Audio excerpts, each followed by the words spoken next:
Не обошли вниманием новую ситуацию в вопросе урегулирования конфликта в Украине. Владимир Владимирович, что сегодня, наверное, и завтра предстоит плотно работать по этому вопросу. Мы также обсудим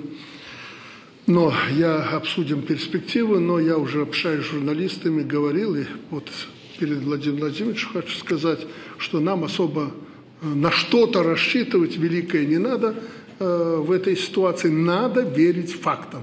Факт обсуждаем, принимаем, не принимаем. Это главное.